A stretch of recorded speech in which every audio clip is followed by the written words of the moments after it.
Well, welcome to this massive auditorium.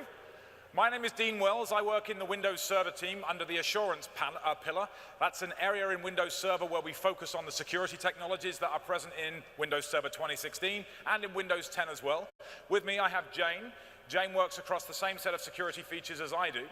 In this particular session, our aim is to give you some insight, both via the technical underpinnings in the OS architecture and via demonstrations into some of these particular features. So that's the goal. So why don't we kick it off with some context refresher. I will point out at this particular stage in the show, I'm hoping most of you have realized that security is a trend. It's running right the way through everything in Windows Server 2016. It cropped up in keynote after keynote.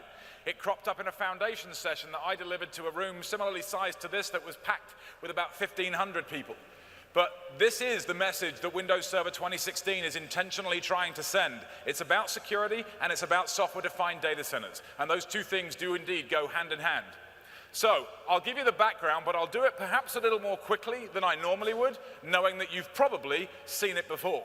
This particular quote is still one of my favorites, and I believe it to be accurate. If anybody would like to question the validity of that, I'd love to have a conversation with you afterwards. This is a very, very insightful quote. Simple, but insightful. In addition, we've got some numbers here that are frankly quite scary. Take a look at the impact of lost productivity and growth based upon cyber attacks. $3 trillion. That's a lot of money even by Microsoft standards. It's an awful lot of money there, and that's solely related to IT theft. I will state that that's not just in the US, that is aggregated across some 20+ countries, but nonetheless, the amount of money is mind-blowing. So here's the state of the union. This is what's happening today in our IT environments, in everybody's representative enterprise or the public sector, the finance sector. We know that cyber attacks are on the rise. They're getting more frequent. And we've got a few additional ones that came in late that made it onto this board here. Ransomware is becoming more and more prominent. We need to have defenses against it. These people are the, if you can excuse the phrase, the scum of the earth. Anybody who will deliberately charge money to give you back data that was yours to begin with, I don't know of a better phrase to describe them than scum of the earth. That's ransomware. And it's also very, very difficult to deal with because they're attacking small companies with ransomware. That's what we're seeing as somewhat of a trend. They go after the smaller companies that don't have devoted IT departments. They don't have dedicated specialists in IT. My wife's company, by pure coincidence, was actually hit by this. And she called me on the request of her boss to ask what to do. I said, restore a backup. She said, okay, I'll tell them to do that. So they restored a backup, and it was still encrypted. I said, okay, yeah, just keep going back. Keep looking at each backup. Go back 2 days, 3 days, 4 days. Eventually, they went back 4 days, and they got everything back, obviously with the loss of the updates over that 4-day period. They restored that and then carried on. They called me 2 hours later saying, the documents are starting to encrypt themselves again. I'm like, yeah, you missed that piece where I said restore them onto freshly installed computers. You have to flatten them. You've got to pave these boxes. The malware was still there. So from a small company's standpoint, this was monumentally difficult for them to deal with. From our standpoint, this is kind of obvious, which is why they're not going after the larger enterprises as frequently. And then we get to the car hacking piece. Well, I don't know about you, but I have a BMW and I can reach into that car and I can lock its doors, unlock its doors, switch on the air conditioning, find out where it is on the planet. If I can do that remotely, then I suspect that I could probably turn the engine on or off. And since its gears are all computer controlled, I suspect I could control those remotely too, at least with a crisp piece of hacking. So carjacking and car hacking is soon going to be a prominent thing as well. And I think Tesla is going to be the one that paves the way for that to happen with the level of intelligence in that particular car. There's a hidden cost though. These are the more interesting ones. Those are some big numbers, I'll grant you, but take a look at this. Before a breach, customers pay you for whatever service it is that you offer. After the breach, you give them compensation dollars to keep them as your customer. That's not a joke, it's a realistic statement of fact. Employees efficiently perform the majority of work on computer desktops. Now what do? They're running back and forth to a fax machine, assuming one, you still have one, and if you do, can you find it? It's not an efficient means of working anymore. Appropriately sized and dedicated IT teams, and then you get that knee-jerk reaction, and you overreact, and you end up throwing far more people at it than was originally necessary to dig you out of the hole that you're now buried in. Then there's another one here. Credibility is lost. Before the attack, corporate secrets, people are happy to upload them to you, say you're a public cloud provider. After the fact, you've lost some of that credibility, if not all of it, and you may lose the customer completely.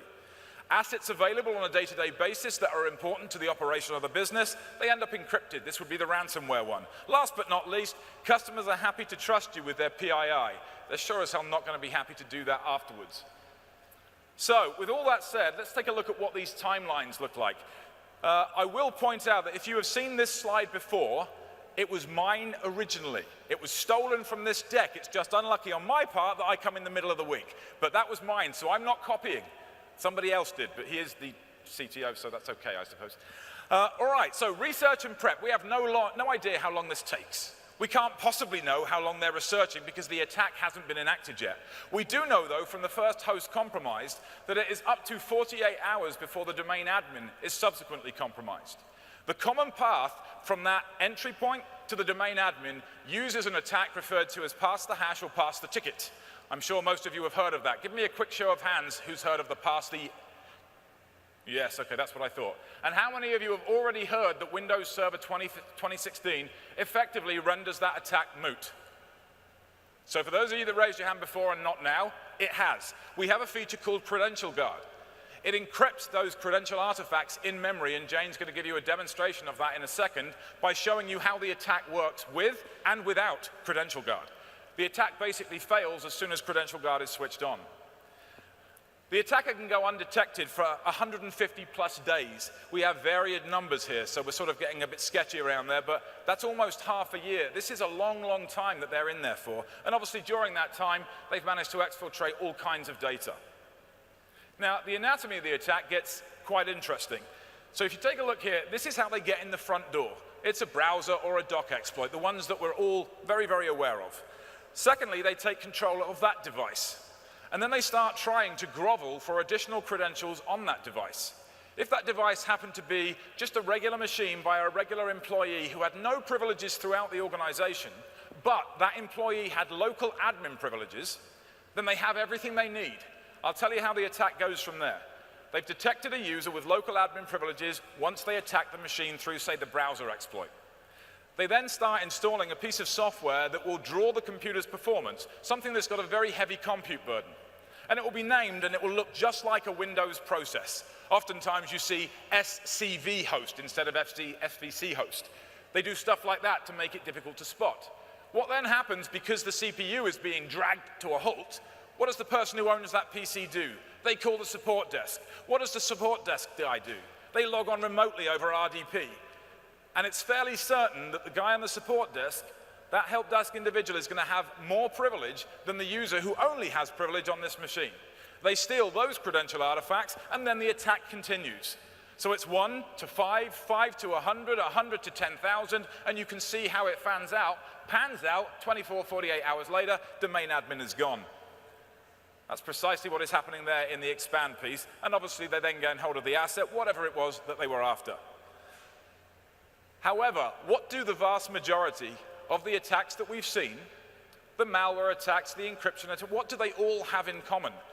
They are all typically seeking one thing, with the exception of ransomware. The one thing that they are seeking, which is not obvious until you look at it, is admin privileges. Pass the hash is no fun if you've got the hash of a guest account. Pass the hash is no fun if you've got the hash of a service account that only has permission to one machine. Pass the hash is only useful, right alongside pass the ticket, if you've got the cred artifacts of something with significant privilege. So if you take a look, we've got a bit of a problem here. We gave out the keys to this kingdom years and years and years ago. I went through a list of operating systems to see how many people in the audience had been around the industry as long as I have. So I'll start that again real quickly. How many of you used Windows NT 4? A lot of you. How many of you were around for Windows NT Advanced Server 3.1? Question mark on the advanced. How many of you were around for OS 2? You are as old as I am. So you know LAN server, 3+ open, 3+ share, Novell NetWare. Think back, every single one had a notion of an administrative role. NetWare, supervisor. Unix, Linux, Xenix, every derivative, root user. Windows, OS 2, LAN manager, LAN server, 3+ open, 3+ share, administrator. Time and time again, we've used this same operating principle. So the first thing that we thought of to address this problem was rip the covers out from underneath you. Just remove the entire concept of an admin role. We gave that thought about 4 to 5 minutes of credence and then dismissed it as stupid. There's no way that we can take away the entire operational model on which IT infrastructure is run these days, the notion of an admin role. So we had to do something a little bit more. We can't just pull it away, we have to find a way of controlling it. So if we break these attack vectors down and you look on the left side of this chart shows you the things that we're used to. We're used to dealing with these with Defender and various forms of anti-malware or antivirus software. We've got network firewalls and all these policies that can be pushed down. Software-defined networking can help with this by using microsegmentation to push down synthetic network devices, appliances that serve the purpose of a firewall, protecting a role from attack, in some cases. But what about the one on the right? How many of you have considered this an attack vector? Attacking the virtualization fabric. Not too many companies run incredibly sensitive workloads as VMs. Domain controllers, for example. That is still one of the sticklers. It's not there in virtualized workloads in anywhere near the volume of file servers and SharePoint servers and web servers. They keep domain controllers on bare metal because it eliminates the segregation of duty between a fabric admin and a domain admin when you virtualize a domain controller. I owned Active Directory for a number of years in Microsoft, and I tried a number of features to try and increase the penetration of AD being virtualized. We designed something called VM Generation ID to allow Active Directory to understand when it had been rolled back in time using a snapshot, and it would make the directory database safe. We then invented a technology called domain controller cloning to see if we could make people deploy domain controllers really fast, but only if it was a virtual machine. And even that made a little bit of a dent, but not much. People are hesitant to do this because a fabric admin or an attack on the fabric can simply steal the artifacts that comprise a virtual machine and a domain controller. That's just a VHDX file. Copy it off, take it home, and then hammer on the directory database. So we've seen that for a long, long time now. So this is another attack vector that we needed to look at in Windows Server 2016 and address. So here's what we would consider to be our overall security posture, our engineering tenets, if you like. The first one has never changed, and we're not wavering now. We still do everything we can to protect these workloads and systems from being attacked, from being poisoned in the first place. But unfortunately, attacks will happen. Human beings are not perfect. We make mistakes. We can also be fooled. It's very, very easy to be fooled and to type your credentials into a website when you're getting used to typing your credentials into websites. Unfortunately, that's becoming more and more prolific as we sort of stray away from that utopia where we had single sign-on for all the on-prem resources. There's not quite as much single sign-on these days. So unfortunately, that trains us to enter our credentials. So now you've got to be ever more diligent about where you enter those credentials. You may well enter them into a website that looks like what you thought it was, but in actual fact, it's been stood up to look like what you thought it was, and they're stealing your creds. They may even redirect you to the right site. Then we've got detect. We have to put detection mechanisms in place. I'll give you an example. One of the best candidates for, say, Active Directory, since that was the one I was picking on a second ago, we have a product called Advanced Threat Analytics. It's behavioral analysis. It monitors the behavior of users and resources and servers such that when anomalous behavior occurs, it can red flag it. It monitors where tickets are issued, and if the ticket is then used at another location to which it was not issued, it raises another red flag. That's a feature from the Azure AD team called Advanced Threat Analytics, or ATA.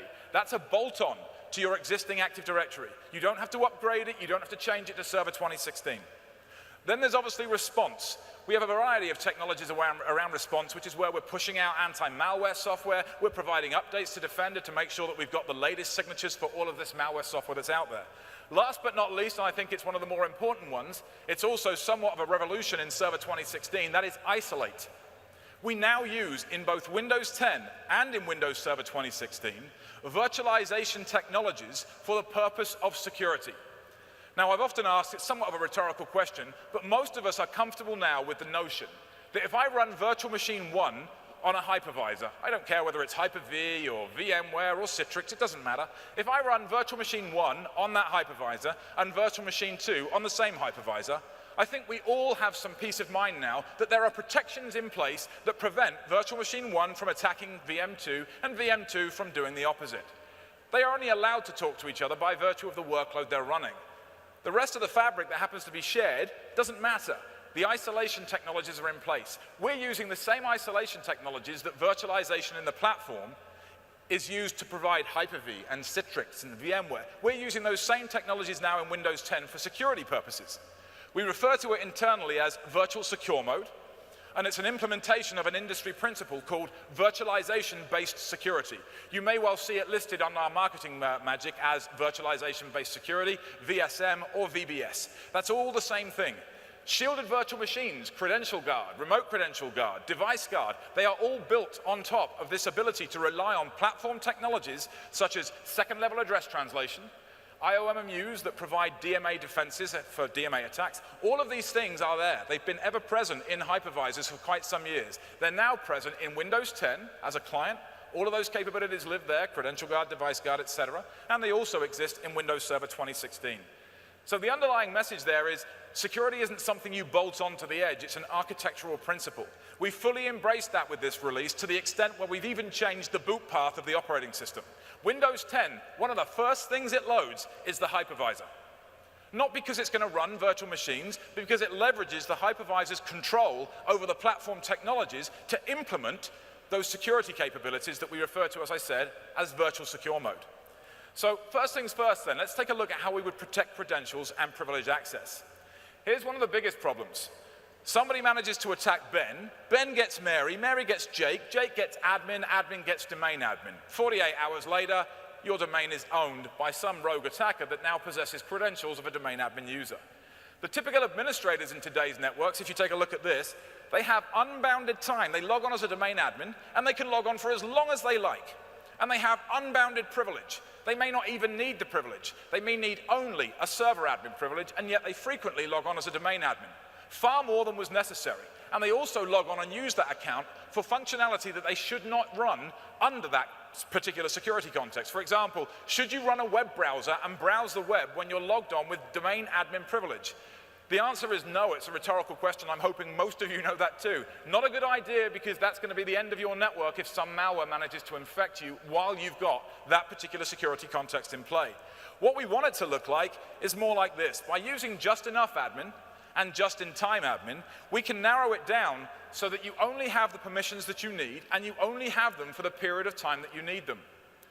JIA, or Just Enough Admin, is a PowerShell delegated admin or role-based technology that allows you to define precisely the level of access that somebody needs. It allows you to say, you can run this commandlet, but not that one. You can use this argument, but not that one. You can provide this value to this argument of this commandlet, but not that one. So we can constrain, say, DNS admins down to a very, very small subset that represents only the administrative functions that they need to perform. Used in conjunction with the Microsoft Identity Manager Privileged Access Management functionality, MIM-PAM, if you like, but that's not a very cool name, so let's just go with the longer one. You can use JIA in conjunction with MIM-PAM so that you can JIT, or just-in-time, increase your privilege, thereby giving you more functionality, but it was audited. And there may have been a workflow required before you were allowed to take on this stronger set of privileges. The workflow could be Azure AD submits a multi-factor authentication request to your phone and you need to do a biometric scan. That's one possibility. It could just be that your manager is sent an email and they have to click an acknowledge button that you are requesting some additional privilege that you do not have for every single day duties. And then we constrain it in time. There's a new feature in Windows Server 2016 Active Directory called time-bound groups. This allows you to specify how long a user is in a group for at the point that you add them to the group. So I could add you to a group and say you are allowed in this group for 30 minutes. As soon as you re-authenticate, you will get that group membership SID in your tickets and in your tokens, and you will be whatever that group is. But 30 minutes later, it will expire, because Kerberos has been enlightened to time-bound groups. So when you authenticate as that user, whose membership in a group was time-constrained, the ticket will be the lowest common denominator of any time-constrained group. So in the example I just gave you, your tickets would last precisely 30 minutes, at which point they will expire, you will need to re-authenticate, at which point you're no longer a member of the group. Removal from the group happens in real time. I cannot stress that enough. It is real time, no replication latency.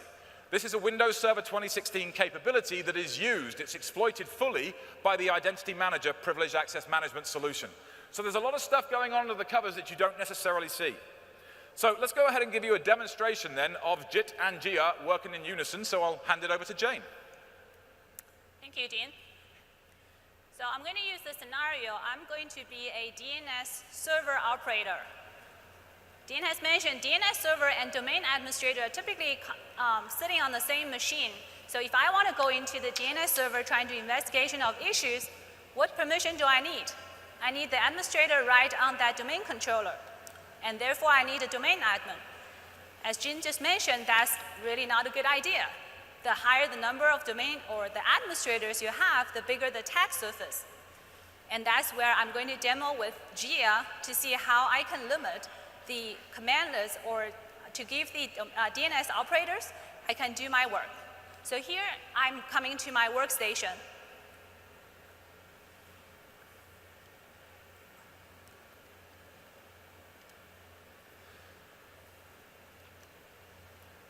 Connect to my DNS server. Just to show you, I'm just a domain user, doesn't have the domain admin privilege. So I'm going to just connect it through the remote connection. Expected, I shouldn't have access because I don't have the domain admin privilege. My admin has created this Gia endpoint. Allow me to get all the information that I need. Take a look on the right-hand side here. Now, the number of commandlets I can access, most are the get. Allow me to do all the investigation, gather all the information that I need to take a look at why investigating the DNS issues.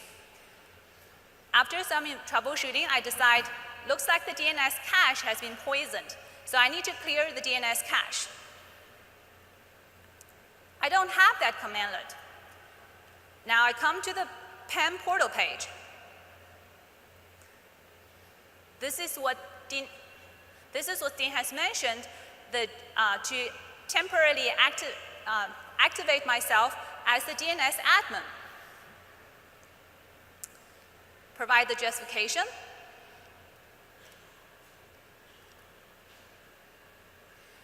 As default here, you can see I only have 30 minutes. Now I can come back to my domain commandlet window. Also, on this portal page, you can also audit to see who has been requesting permissions. It's a very good way to audit who has done what on the servers.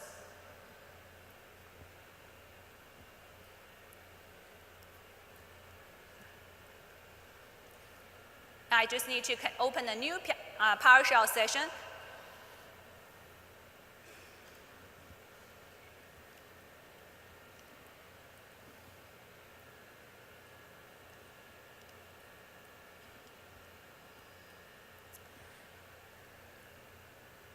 This time, I elevated myself as the DNS administrator, so in addition to the operator commandlet I was able to get access to, I have a lot of other commandlets. Now I can actually go in and fix the issues. So let's try to clear the DNS cache. It's available to me now. All right, let's see, run it. You know, while I'm at it, I might as well just restart the service, just to make sure. Okay, the commandlet is available to me. Oops, I didn't mean to restart the domain service. I really want to only restart the DNS service. I'm showing this mistake intentionally to show you how Gia not only allow you to define the commandlets that you are wanted to give the role to access, but also the value to the parameters. And that's how Gia and JIT can provide you the way to restrict the administrators in your environment. Great, thank you, Jane. So just to be clear there, yeah, that it does. I'm not sure if they're giving you a round of applause or the technology, but we'll take it either way. So I want to be clear here. When Jane tried to restart NTDS, that's the Active Directory service itself, it was not some ACL on the Service Config Manager. It wasn't the registry doing anything here. It wasn't the Service Config Manager in any way, shape, or form. That was Gia saying, you are not allowed to submit that value. The only value I permit you to submit is DNS cache. That's one value, because that's the client-side DNS cache, and DNS server, because that's the DNS server-side cache. Gia was the fundamental control that was in place there, not Windows itself. Okay, so now we'll take a look at Credential Guard then. Credential Guard effectively does the following. It allows you, on a modern Windows 10 or Server 2016 computer to leverage virtualization technologies for security purposes. What we do is we encrypt the artifacts in memory so that anybody that tries to steal them would need the encryption key. The encryption key lives within that secure bubble that I mentioned earlier, is referred to as virtual secure mode. So you have to go and ask virtual secure mode. So malware out there that steals these credential artifacts out of LSA memory is now only stealing encrypted copies of those artifacts. And it would need to ask VSM and the relevant trustlets that run inside there to decrypt that for it. So Jane, why don't you go ahead and give him a demonstration of Credential Guard. Jane is now going to turn into a malicious individual. I realize looking at her that's quite hard to believe, but she is going to attack an Active Directory system, steal a hash, and then try and impersonate somebody by doing so. Thank you, Dean. So imagine I'm wearing my hacker hat. Remember at the beginning when Dean showed that Attack Academy, where most attack actually start with phishing email, and no different this time. I sent Dean phishing email. I know he likes cars, so I sent him some really nice car deals, and he logged on. I got hold of his credentials. And now I log on to the server with his credential. So my end goal here is to get the domain admin privilege. Once I get that, I can do anything I want in that domain. So I'm just log on to a machine, so I'm going to see if he has the domain admin privilege or not. What's the easiest way to do it? I'm just going to add Dean to the domain admin group. Well, okay, not that lucky this time, so damn it. You've probably seen this also in the keynote already. This is a very common tool to take a dump of the memory to see what the credentials has been left footprint on this server. So it just goes on and on and on. And this is where I think server is typically a bigger target because a lot of people connect to it. And likely you're going to have a domain administrator somewhere. But if not, just like Dean mentioned previously, I can just take another account information here and then try it on another machine. But hey, I'm lucky this time. I found the domain admin. I don't have the credentials, but that's the NTLM hash in clear text right there. That's enough for me to try to do something with it. So I'm going to take a copy of this and try to launch another commands here. At the bottom, I specify the user, and I don't specify the credential. I just need to say NTLM hash and open a commandlet with that NTLM hash. Okay? Guess what I'm going to do again? I'm going to try to add Dean into the domain admin group. Because that's a good idea. If I can type it.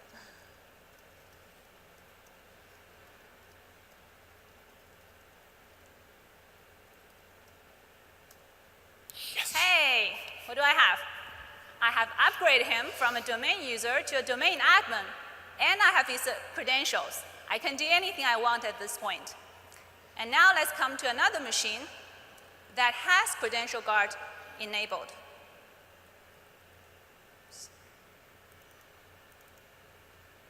Okay, not this window.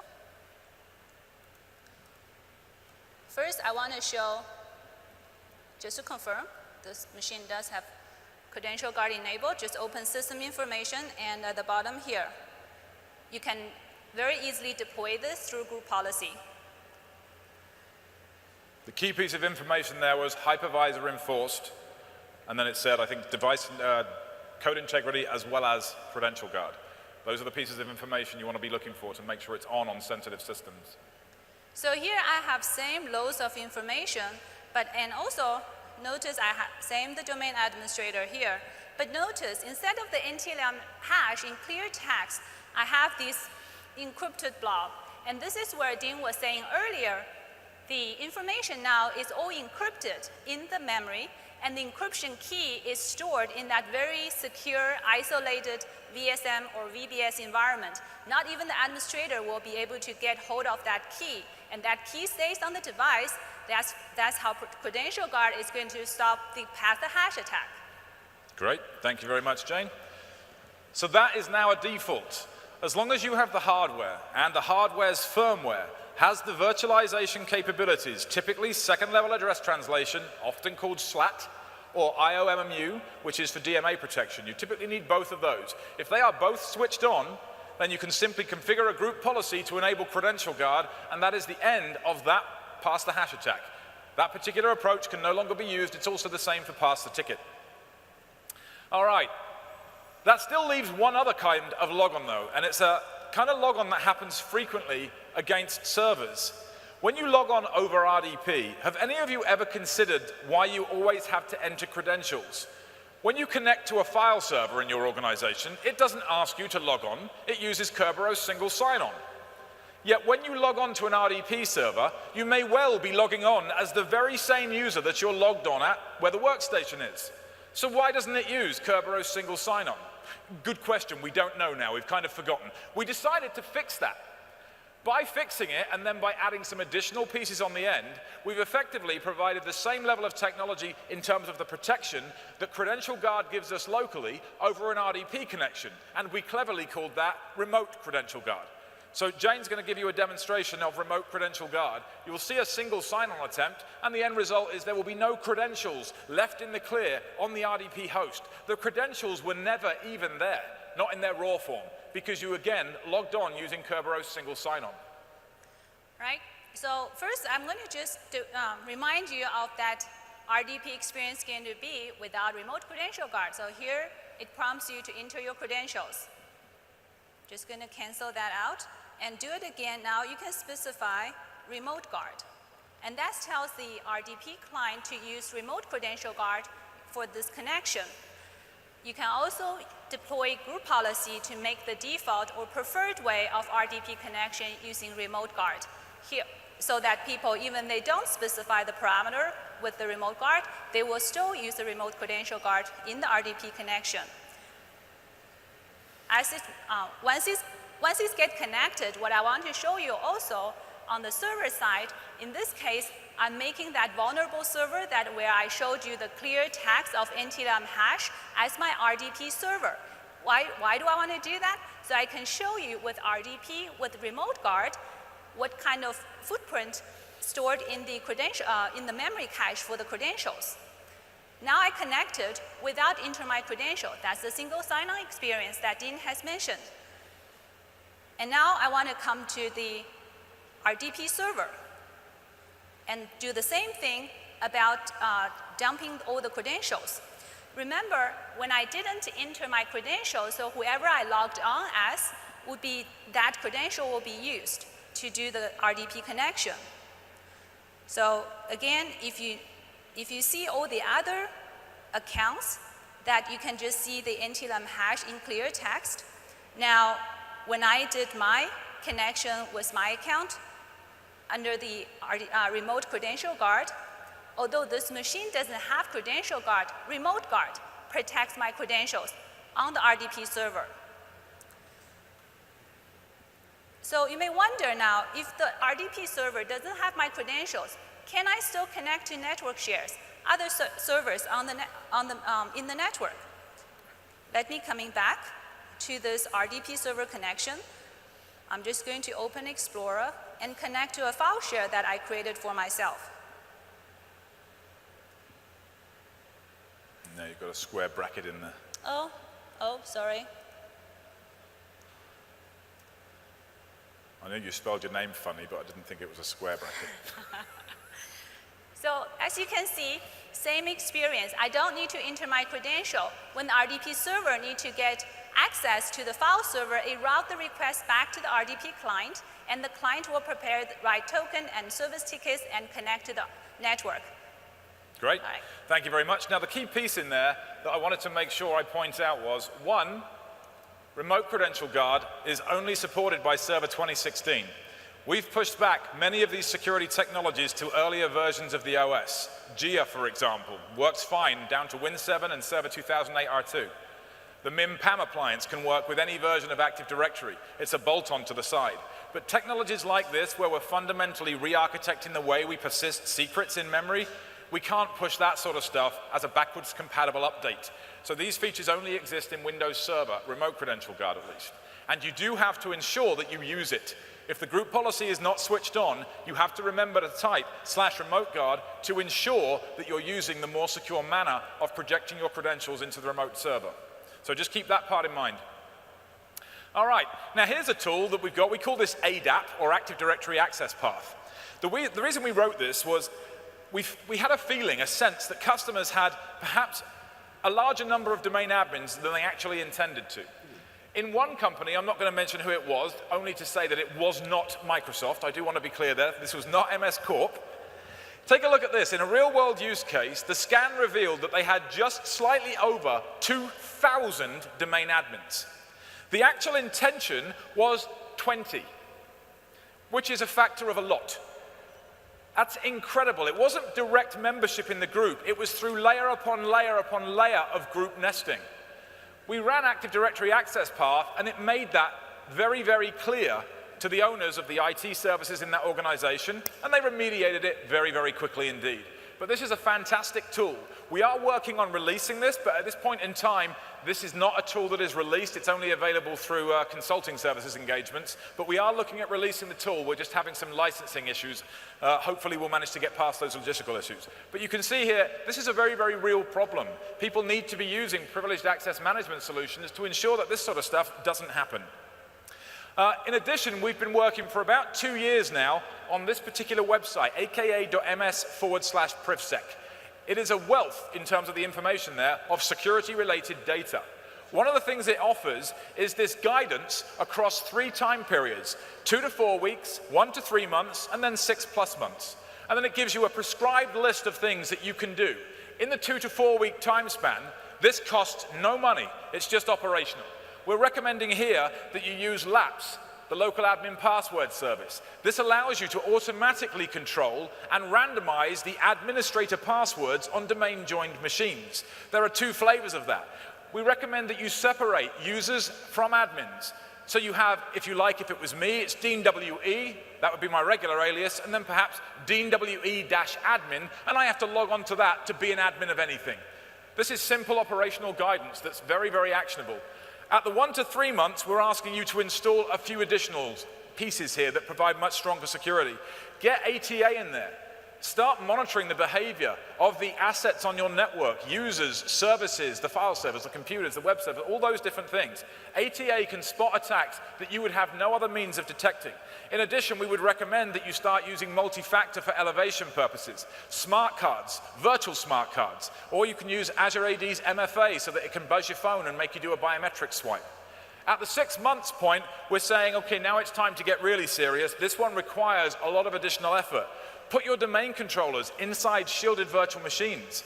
Shielded virtual machines are arguably stronger than putting a physical domain controller on bare metal in a cage, because the shielded virtual machine can be controlled in terms of where it runs. I cannot control a bare metal device. It can be plugged in at your house or plugged in a cage in a data center. It'll power up in either location. A shielded virtual machine can prevent itself from being powered up or live migrated unless it is on a fabric that it trusts. It can literally exert its own trust onto the fabric. That's part of the overall shielded virtual machine value proposition. Take a look at this website. There is a huge amount of actionable guidance there. The end result, your network goes from something that's a bit susceptible to attacks to something that is not entirely bulletproof. Nobody makes immutable security claims in the industry. It's not a wise thing to do. It's more of a game of leapfrog, a game that I would argue at this point we're winning by quite some margin. But this is an improved position, no doubt. So, next then, what about protecting applications and data in any cloud, whether it be private or public? So we'll take a look at some things here. I'm not going to give you a demo of each of them, but we are going to give you a demo of at least 2. Control Flow Guard has been in Windows since 8.1, I think it is. It is a piece of technology that prevents attacks against the stack, where we manipulate code pages and we make them run in an unnatural sequence for the purposes of allowing them to reveal secrets that they would otherwise not. I will grant you, this is an incredibly sophisticated attack. It takes developers with some severe skills here, but it's nonetheless an attack vector. Control Flow Guard attempts to preclude those attacks by understanding how the binary is supposed to run and not permitting it to run in any other unnatural manner. Then there's Windows Defender. So Windows Defender is effectively the malware, the malware, it's not malware. Windows Defender is anti-malware. It's the same piece of software that's been doing extremely well on the Windows client for some time. We've now included it in-box within server. Why is this good? Because we've optimized it for server workloads. It actually understands that it's on a server. How many of you in here ever had issues with antivirus or anti-malware software running on a domain controller when replicating sysvol? Anyone? Yeah, look at all the hands. That was a monumental nightmare. Well, we've managed to solve that now. Defender does nothing. It understands what normal looks like on these roles. In addition, it has registry hardening. It understands which keys, which values, which data types should not be tampered with. And it prevents tampering against those. And obviously, it understands the signatures of known malware and tries to use learning heuristics to understand when things are also going awry. That's now part and parcel again of Windows Server, and Jane's going to give you a quick demo. This is a pretty easy one to see, but it's also very brief, so watch carefully. It's going to be really fast. If you blink, it's going to be gone. So the malware that I run actually was the one that I did for dumping the credentials in memory. I have a zip file. I have to disable Defender actually before I was able to do the other demo. So now I'm just going to, if I was the attacker again, I'm going to try to copy it and then extract and try to use it. So I'm just going to, so just watch. It's like that. The moment it writes to the file, it gets deleted. So, because this is a 64-bit machine, so I have no executable on my machine. Now, I have to say that personally, I think that demo is a bit crap. The reason it's crap is because it doesn't give you any wow moment. But that's the whole idea of anti-malware software. You don't want it being in your face every time it finds something. You want it to just get on with its job and remove it. That's why the demo is a bit underwhelming, but nonetheless, it conveys the message very, very well. The moment that was extracted from the zip file, Windows Defender saw it, removed it from the disk. If she'd managed to run that binary by, I don't know, executing some script and had managed to get it in there a couple of nanoseconds later, even if it had been loaded, Defender will kill the process, and it will then kill the process from which the process was spawned, say a command prompt, and then remove the binary from the disk as well. So it handles all aspects of the anti-malware defense patterns that we're looking for. Last but not least, Device Guard. Device Guard is a clever rebranding of Code Integrity, but it was necessary to rebrand it because this is hypervisor-enforced code integrity. I'll give you a brief description of what it's capable of, and then I'll ask Jane to go ahead and show you a demonstration of this. The reason this is so much better than what we had before is the hypervisor itself is the one that is enforcing the policy. The hypervisor will not permit kernel memory pages to be marked as executable, i.e. a code page, and writable. That's no longer possible. The hypervisor enforces that. There are two ways of deploying this. You can deploy it either locked to the firmware of the machine or just not locked. I'll tell you the difference between the two. If you deployed this as an unlocked device guard policy, an admin could mess with the policy. They could reboot the machine to make whatever they did to the policy, they might have erased it, they could reboot the machine to make that effective, at which point there would be no code integrity policy running on the system. That's not ideal. If, however, you had configured that as locked, it creates a signature of the code integrity policy and it writes it to a variable in the UEFI, the UEFI firmware. Firmware that can only be cleared with physical access to the hardware itself. If you then had an admin when the firmware had the signature of the device guard policy stored in one of its variables and they rebooted the machine, when the machine comes back up, the device guard code will begin to load shortly after the hypervisor magic's been done. We'll compare the signature to the one inside the firmware, and if the two do not match, we consider that the machine is being attacked by a malicious admin. What do you think the machine does with a locked device guard policy? It gives you a nice colored screen. What sort of nice colored screen can you imagine? What would the color be? Blue, very good. Windows consciously and deliberately blue screens itself because by saying that it was locked, you, as the trusted admin of that policy, dictated to Windows that it is preferable to have this server fail than to have its assets stolen. That's what you said when you said lock it to the UEFI firmware. So when I say that we're being very, very strong on our security messaging this time around, I hope you get some of that insight from what I've just told you. We will blue screen a box rather than allow it to reveal assets that it shouldn't otherwise be revealed, even to an admin. But it's still down to you to configure it that way. Jane, why don't you go ahead and give them a quick demonstration of Device Guard doing its magic? Sure.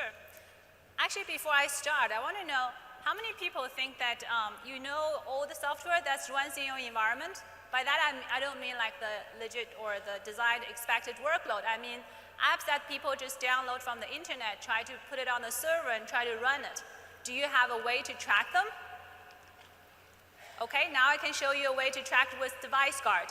I think the way I like to describe Device Guard is give you the way or the control to define what you want to trust on the server. It can be very wide, like you can say I trust software that's signed by Microsoft or by other reputable software company, or you can go down to the very strict, I only wanted to run these lists of files, like on your Hyper-V host. Even those good software I don't want it to run, there's a risk of putting down those servers, and I don't want those reliability issues. So now I have, and then also for Device Guard, and you can create these code integrity policies on what you want to trust. At the beginning, when you create the policy, you want to run it in audit mode, just like what I have on this machine. Under audit mode, what it means that even the files that are not covered by the code integrity policy, it will still load, just like how user would expect it. This is a legit software I download from the internet. I'm going to just let it run. There's no interruption, there's no difference in the user experience. However, if you wanted to see what's in the event log, that's where it's going to leave a trace. There's a code integrity channel. Going to refresh it. And I hope well, for people at the back, probably it's very hard to see. I'm going to try to zoom it in. Now, everything that's not covered by the event, by the code integrity policy is you can come to the event log and take a look at what are the files that get run on these servers and not covered by my CI policy. And then you can make a choice. Do I want it to run? Then you can add these files into the CI policy, or you say, I don't want it to run. At a later stage, when you change your CI policy from the audit mode to the enforcement mode, all the files that's not covered by the CI policy will be blocked. Let me show you how that looks like. This server is identical, have the same application. The only difference is this one runs under the enforcement policy, and now it's going to get blocked because of the CI policy on this machine. Great, thanks, Jane. Right. So you saw there are a number of config permutations for Device Guard. It can do both kernel mode and user mode, or just kernel mode. It can lock the policy to UEFI firmware to prevent administrative attack, or not. In addition, there's the way in which you specify the configuration policy. Do you look at certificates for signer signatures, or do you simply look at file paths or hashes of binaries? There's a lot of flexibility in configuring this thing. It even has the ability to slurp up all of the event logs when running in audit mode and then transfer everything it found over into an enforce mode policy. That's kind of a handy feature.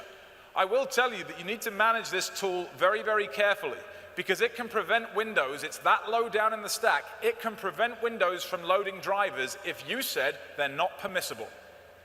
So this is way down deep in the heart of Windows. It is not something that's on the top that just affects Command Prompt and Explorer. We can literally stop Windows from booting if you get it wrong, which is why we recommend you deploy audit mode. Now that may sound like an unsafe idea, but the goal is it has to be strong enough to put blocks in place for rogue device drivers. We have to be able to do that, otherwise that would be the remaining attack vector. Hence you need to deploy in audit mode first and then figure out when you're good to go to transfer to enforce mode. So what about responding more intelligently then? We've enhanced the logging in Server 2016. In the past, the logs would just give you sort of very kind of vague information in certain areas that you knew that something had gone wrong, but there was nothing action about the event log. It was more about what happened as opposed to an action to fix it. The idea that we've gone through here is we've sort of parsed a good number of the event logs, and we've tried to gain some clarity on what went wrong and then give a direction in terms of how you should begin to remediate this.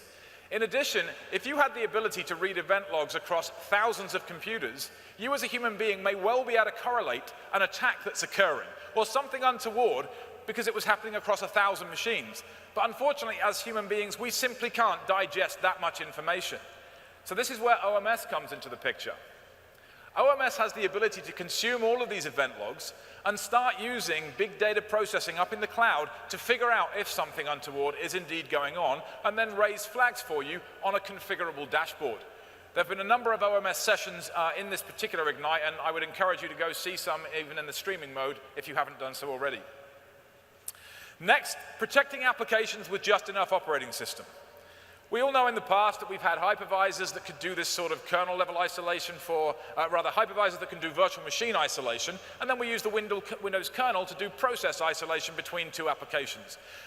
Modernizing things a bit, we now have Hyper-V containers, which are a more efficient form, a smaller footprint of a virtual machine that applications can run in the most part, completely unchanged. Far faster boot times than a virtual machine. The application can load and potentially scale. If it's a scale-out scenario, you could make it scale far more quickly. In addition, we now have something called Nano Server. Nano Server is not the same as Server Core. Server Core still exists. If you like to think of it like this, we have Windows Server and we call it Clienty Server. It's the one with the full GUI on it. Server Core was born from that by removing the clienty pieces and leaving just the bare minimum to make it a server. But it's a lot larger than necessary. Nano was built from the ground up, and we continued engineering Nano until we had enough of an operating system there that was both secure and able to run something and do something useful. Nano is very, very small indeed. There have been a number of sessions on Nano as well. It can be deployed in low double-digit seconds, and its footprint on the disk is measured in well under a gigabyte, typically around 500 to 600 meg, depending on what role you're going to install. Nano would be typically used, say, for example, as a Hyper-V instance. It's a very, very useful OS on which to run Hyper-V to have a large-scale fabric. So, next, software-defined networking and microsegmentation. That's, again, something that's delivered in the Windows Server 2016 wave. Take a look at this particular attack here. I've got some users, and they're happily using the networks via a public VIP, and then there are internal VIPs on the opposite side. We've got a file server and AD that sits behind it. Suddenly, one of those users is bribed. Let's assume that they're bribed, and that's they've got the evil hat on that Jane mentioned earlier, and they begin to initiate an attack against the network. Initially, the attack starts off slowly. They manage to get one of the web servers. From there, they move to the second web server, jump across the private VIP onto the two file servers, ultimately landing on Active Directory, at which point they begin to exfiltrate secret after secret after secret. We may not even be able to see this happening. Hopefully there would be technology monitoring services in your network that would prevent this. SDN allows me, using microsegmentation principles, to put the necessary components into place by applying policies to individual subnets and by installing synthetic, or if you like, appliance-like software-defined firewalls in between the prominent portion of the network and the sensitive components. So in this case, I've layered a subnet policy on top of the two web servers. I'll also go and add a virtual appliance, a firewall appliance, in front of Active Directory to ensure that it only talks to blessed nodes. If you were to go ahead and add a new virtual machine to the subnet on which the two web servers reside, the policy would be automatically added to that node as well. That's all handled by software-defined networking, and we refer to that as microsegmentation. You can refer to it as firewalling and various other policy-driven networks. What about protecting the virtualization fabric? This is the one that I've mentioned a number of times. An attack vector here is so scary. If the Hyper-V admin, or the VMware admin, or the Citrix Xen admin, or the VirtualBox admin, it doesn't matter. This is a susceptibility that is true of all hypervisor implementations, not just Hyper-V.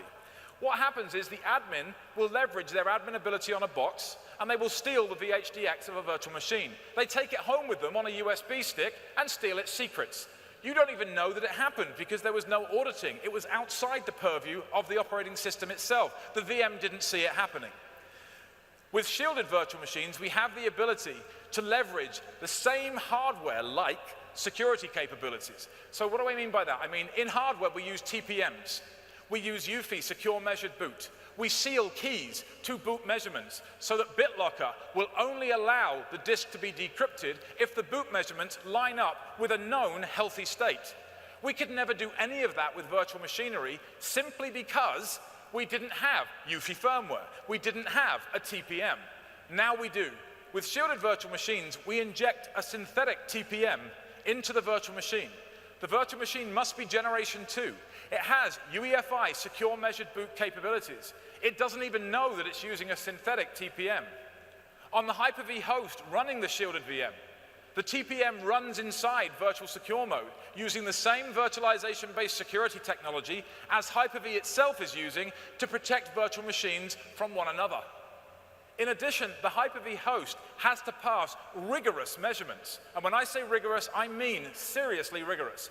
We will measure the boot path of a Hyper-V host all the way up to the point where it's now completely booted and ready for you to log on. We will measure its hypervisor enforced code integrity policy, and we will look at the endorsement key inside its trusted platform module.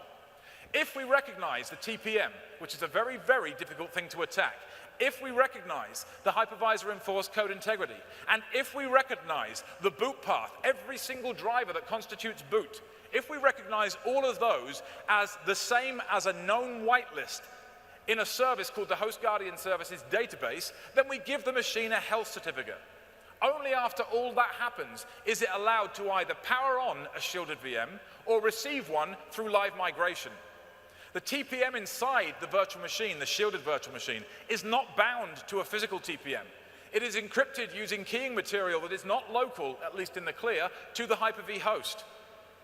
If you were to copy off the VHDX of a shielded virtual machine and try and run it on another Hyper-V instance, it will simply fail because without the VTPM, you can't run through the secure boot measurements to unseal or release the key to decrypt the BitLocker key that is needed to decrypt the disk. In addition, shielded VMs can bless fabrics that they are permitted to run on. You could say, I allow it to run on main data center and DR sites 1 and 2. That would give that shielded VM 3 entirely separate fabrics that it could run on, but if it was stolen and taken to any other fabric, it will not execute. It simply will not power on because it cannot have its VTPM decrypted. So if you make that comparison that you were just seeing on screen there, this is what the interaction looks like. I've got a guarded host on the left side, and it's got a shielded VM, the one that's blinking at you, and it's got a shield icon on it. You'll notice that there's a corresponding key in the Host Guardian service. So the Hyper-V host needs to go and ask, can I have some more keys? And I've obviously given you a bit of an Oliver Twist reference there, so I may as well do the meaningless accent. Please, Governor, can I have some more keys? That'll go flying on over to the Host Guardian service, and the Host Guardian service will then say, okay, yes, I recognize you, and I must say you're looking terribly healthy today, at which point it sends back a certificate of health, along with the key, which gets ingested by virtual secure mode. It's still encrypted on the wire. It's still encrypted when it lands on the Hyper-V host, and then it gets plugged into virtual secure mode. Now the same defenses are up again. Only virtual secure mode has the ability to decrypt that. We now stand up a VTPM, a runtime binary called a trustlet, that runs inside virtual secure mode, and it then projects the TPM device out into the virtual machine. The virtual machine powers on. It doesn't even know it's a VM.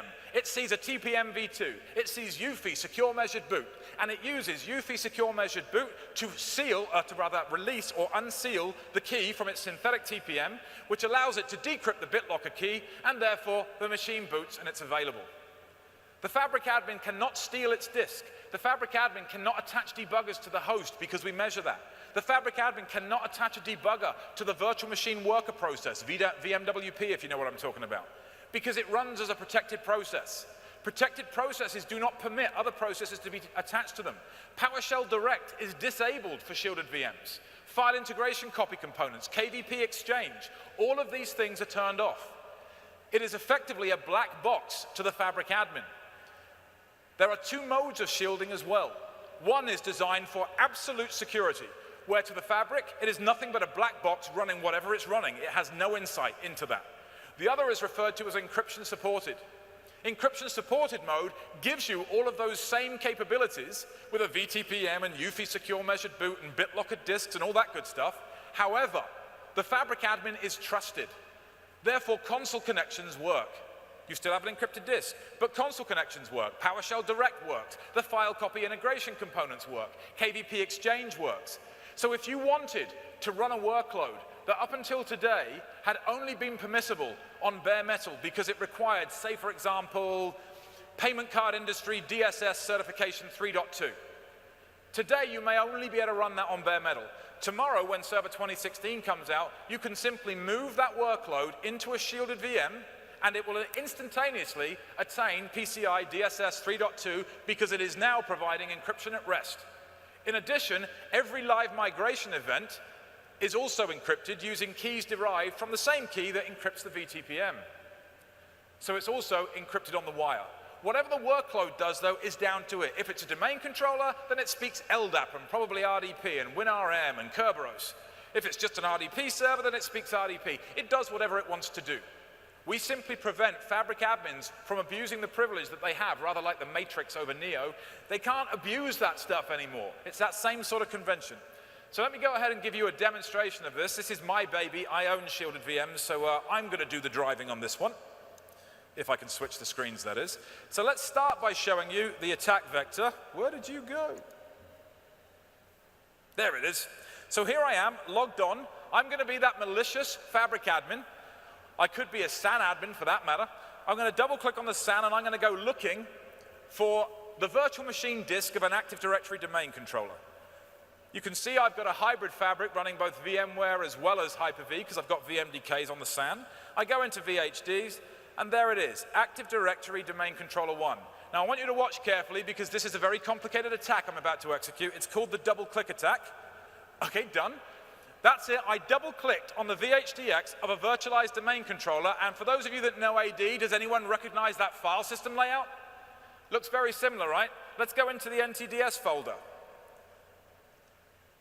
And there's my database. I right click, I copy. Go back up to this PC, come in here, and I've now got a copy of the ntds.dit without Active Directory having any awareness that that occurred. Where was that logged? It sure as hell wasn't logged by the domain controller because, again, the domain controller is Neo. He's in the Matrix. This happened on the outside.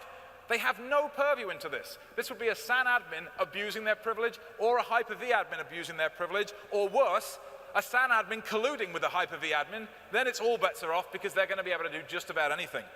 So let me show you how I would go ahead and deploy a shielded virtual machine that would prevent that from occurring. I'll use the Azure Pack interface for this one, but shielded virtual machines are fully supported both in a PowerShell API, so you can use PowerShell to administer it and nothing else. They're also fully supported by System Center Virtual Machine Manager, as well as by Azure Pack itself. So let's go ahead and do a new standalone virtual machine from Gallery. Nothing different so far. Here's a regular template. You can see that based upon the cube icon. Regular templates deploy regular virtual machines. Here's the shield icon. Shielded templates deploy shielded virtual machines that are secure from birth. You can see that that's a shielded template by virtue of that shield icon, which our developers spent about 3 minutes working on in Paintbrush using 1-bit color and the pencil. Does a good job though, right? I click on Next. I'll give it a name, ADDC2. I'll select the shielding data, IT department shielded. Shielding data, obviously this is a question on the top of your mind, I've no doubt now, is the way in which a virtual machine owner securely delivers the secrets to a virtual machine that is being deployed. What secrets do I mean?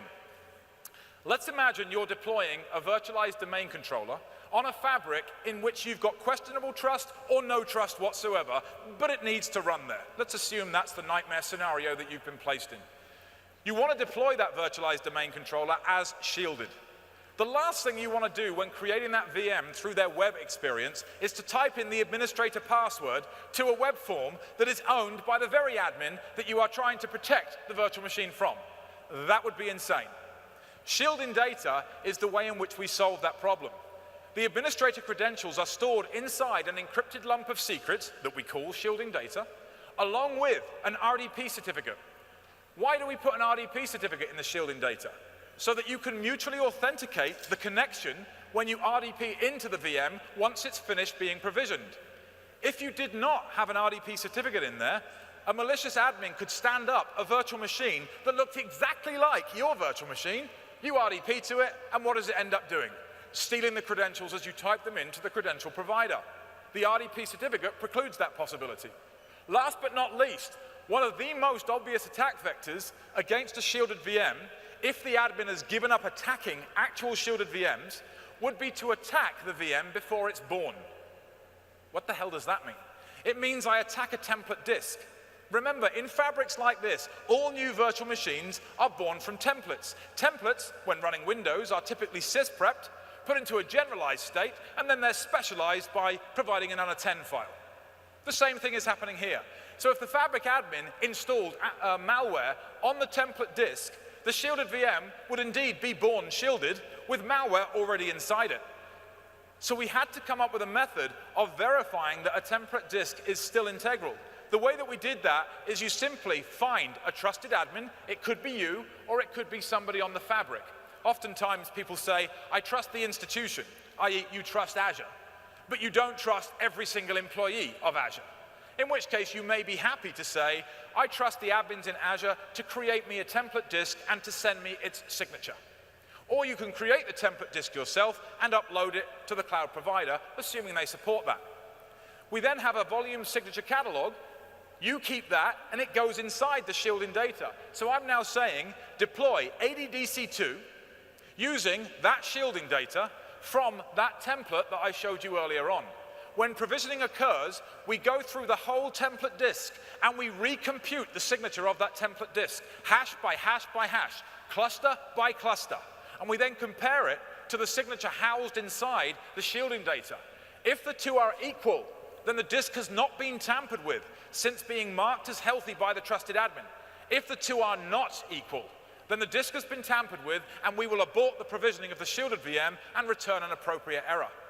So just about every attack vector that you can conceive of has been shut down. You can't copy the machine off. You can't run it on another Hyper-V host. You can't copy the VTPM, it's encrypted. You can't use console connections. You can't attach debuggers. You can't change the code integrity policy on the Hyper-V host. The disk itself for the VM is encrypted. Its keys are sealed to a VTPM. And even the template disk from which the shielded VM is born is also protected both by being encrypted with something we call a null key, but as well as being signatured. It has a signature of every single cluster, a 2048-bit unique signature representing that disk at a trustworthy point in time. So if I were to go ahead and finish this deployment off, I would simply click on Next, connect it to a network, and then click on the check mark. Obviously, I've already got one named ADDC2, so I'll bail out there, and I'll show you what the attack vector looks like against a pre-configured one. Firstly, let me show you the VMM interface, and you can see here in the security summary column, ADDC1 is indeed not shielded. It says secure boot enabled. What that effectively means, we could replace that term in the user experience here. We could replace that with a different term. Secure boot enabled and off are roughly the same thing.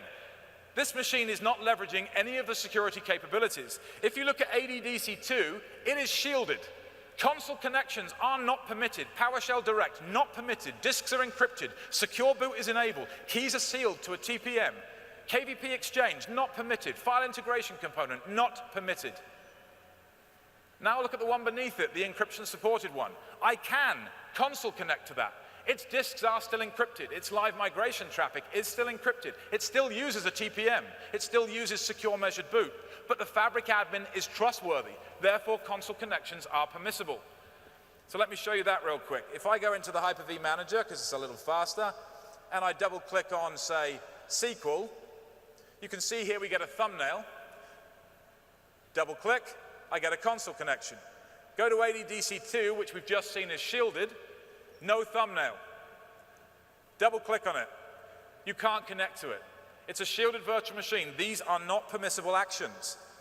Now let's go back down and see what happens when I try and mount the disk. Go into there. I'm now going to go and find the shielded virtual machine disk for ADDC2. So it's going to be ADDC2 and then some extension. So we come down into the virtual disks on the SAN. We go into the VMDKs folder. Actually, that's kind of pointless because I know that can't be shielded because they don't support it. Only Hyper-V does. Minor pun there in case you didn't notice it. Double click on Active Directory Domain Controller 2, and I get that the disk isn't initialized. I also say that it's been BitLocker protected. Well, let's see if we go back up to the top. What can I see? I can see it here. It's got a padlock indicating that this disk is encrypted. If I double click on it, I get an error at the top right of the screen saying there are no supported key protectors. For those of you who know how BitLocker works, a key protector is an asymmetric key pair that is used to protect a symmetric key, which is used to encrypt the disk. Windows here is looking for the key protector to decrypt the full volume encryption key of that VHDX, but it doesn't have the ability to do so because it doesn't possess the private keys. So the console connection was not permitted. The disk is encrypted. The VM is mobile within its own fabric. It can be live migrated, but it can't be copied off onto someone else's fabric. You can't attach debuggers to the process or to the host. You can't use console connections unless it's encryption supported. All of these things are native to shielded VMs. So, with that said then, let's wrap up with a quick summary and a compliance mapping of what I was talking about earlier on. So here's a quick snapshot, independent data here, not ours. I'm not sure we'd be showing it if it was the opposite way around, but since it's pro for Microsoft, I'll show you it. This data represents us as having the least vulnerable OS 4 years in a row. I find it hard to believe that Server 2016 is going to do anything to jeopardize that. There we go. Taking a different pivot on it, we've focused our attention both on securing the host and on securing the guest. We've got layers of security right the way throughout the OS, ranging from shielded virtual machines through technologies that leverage hypervisor capabilities to secure credentials and secrets inside our guest operating system as well as our server operating system. We've got code integrity policies that are so strong, if someone attacks them, the box will blue screen itself because you told it to, because you locked it to UEFI firmware. The only way out of that is to get physical access to the box to clear the UEFI firmware variable. That's the reason why we consider that such a strong solution.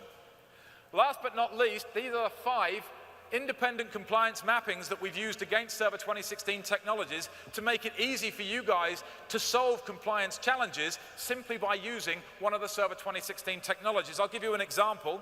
Here's the one for shielded virtual machines. You can see that we've managed to nail each of these compliance bars. So if you've got a workload that today runs on bare metal, PCI DSS 3.2 is required, simply run it as a shielded virtual machine, job done. Data is encrypted at rest, and data is encrypted in flight, as long as the workload also encrypts its own traffic. Now, there are 4 sessions here. The most relevant one to the last topic is number 4 down the bottom there. Oh, no, that's not. I'm sorry, my mistake. It is number 3. Number 4 has already been run. This was a session about the first production deployment of a guarded fabric over in Scotland, and we had one of their directors come over to walk us through the lessons that they have learned while they've been operationalizing a guarded fabric running shielded VMs for the past 9 to 12 months. The data in that slide deck, which is available for you to download along with a video, is absolute gold. This is also news to us. Imagine what this is like to me. I've got a customer who's already deployed this in a production-ready environment, and now I'm going to use that data to go and produce our own operations guidance. So this is fantastically valuable, not just to you, but also to me. All right. There are some resources. I've already given you some, aka.ms/privsec. There's a whole slew of things up there I would wholeheartedly recommend. Just go and take a look. See if there's anything in there that takes your fancy. I'm sure you'll find something very, very interesting. And there are a slew of demo videos, mostly by me and others around the company that own various technologies that comprise this overall security subset. Don't forget, please do evaluate this session. Let us know if you think either the session itself was fantastic or the products. Both would be obviously optimal. And if you've got questions, please feel free to come up and ask them now. Thank you very much for your attention. Appreciate it.